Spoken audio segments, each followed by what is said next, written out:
I chose Gibbons' tonal music and Webern's atonal music to symbolize the binary oppositions in this play, including sanity and insanity, reason, emotion, body, and the soul. What does she look like? And how will I know her when I see her? Fuck you. Fuck you. Fuck you for rejecting me by never being there. Fuck you for making me feel shit about myself. Fuck you for bleeding the fucking love and life out of me. Fuck my father for fucking up my life for good, and fuck my mother for not leaving him, but most of all, fuck you, God, for making me love a person that does not exist. Fuck you. Fuck you. Fuck you.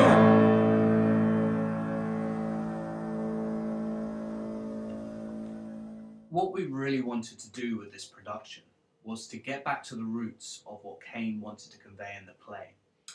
I think there's a very strong structure behind the play, a structure that's often dismissed because of the fragmented way of which it's written, when in reality I think the piece is underpinned by a very strong and very specific story, and sort of the challenge of a staging is all about telling that story in such a way that any meaning or significance can be subjectively interpreted through the events of the story. I think the casting of a play like 4.48 Psychosis is always something that will set these different interpretations apart. In this case, we have the doctor, the patient, and the piano player. The patient is played by a male character and the doctor by a female, which again is another way of kind of alienating the vast amount of interpretation that the play has seen and allowing the audience to focus on that story. Don't try and switch off my mind by attempting to straighten me out. Listen and understand, and if you feel contempt, don't express it, at least not verbally, at least not to me.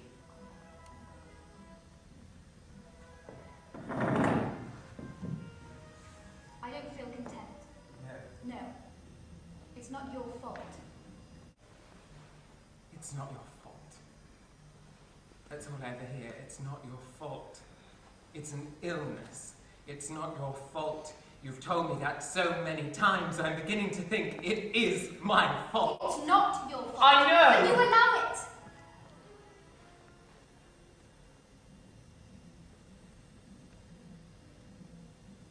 Don't you?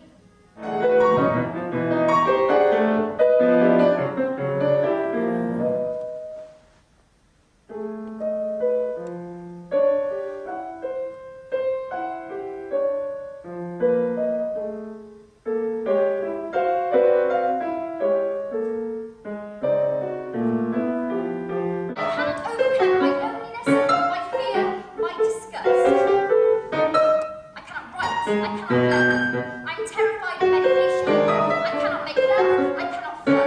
I cannot be alone. I cannot be with others. At 4.48, when desperation visits, I shall hang myself to the sound of my lover's breathing.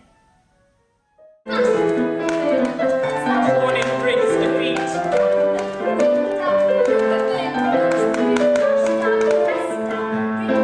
Beautiful pain that says I exist.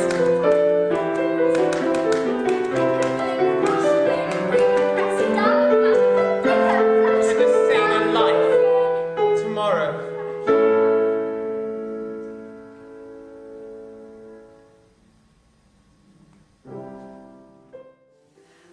Gibbons was the English Baroque composer. His music presents the character of sanity in this play. In contrary, the character of insanity is presented by the music of An-Ting Webern, who has led the 20th century New Viennese expressionist music. Webern composed in a way of 12-tone technique. This is so-called atonal music. Atonal, this word is very interesting. Literally means without the tones. But there is no music which is really without the tones. But people don't understand or don't feel familiar to the music, so give it a name, atonal. This reminds me very much of the word insanity. Webern composed in a different way, as Sarah Kane, who thought differently and wrote it down. Is a tonality really without the tones, or insanity really without sadness?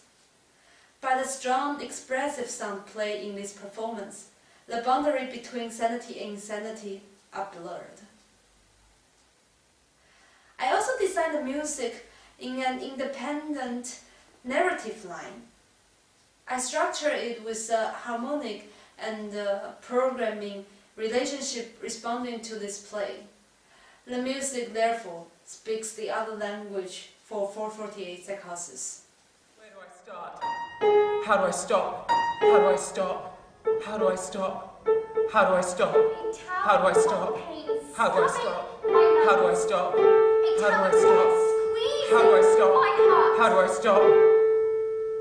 I'll die. Not yet. But it's there. Please. Cut. Here. Don't let this kill me. This will kill me and crush me and send me to hell. I beg you to save me from this madness that eats me, a sub-intentional death. I thought I should never speak again, but I know there is something blacker than desire. Perhaps it will save me.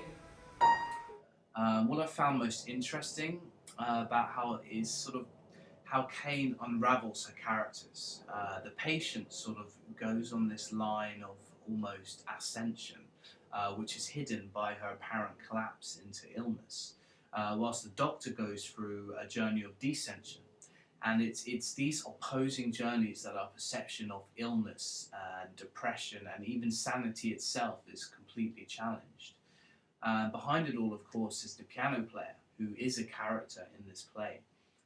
And her music at times moves with the words, and at times when it needs to be challenged, it moves against it. And at other times, it's as much there as any of the other characters in the piece. It's the melody that's drifting through the window. And at 4.48, when sanity visits the patient, it becomes her invisible lover. Fear God and his wicked convocation. A scourge on my skin, a seeth in my heart, a blanket of roaches on which we dance, this infernal state of siege.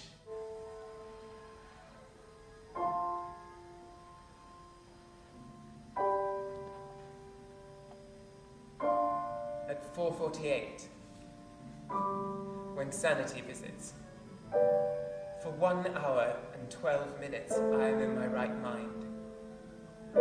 After that, I shall be gone again. A fragmented puppet. A grotesque fool. Now I am here, and I can see myself. But when I am charmed by vile delusions of happiness, I cannot touch my essential self. Why do you believe me then, and not now? Remember the light, and believe the light. Nothing matters more. Stop judging by appearances, and make a right judgment.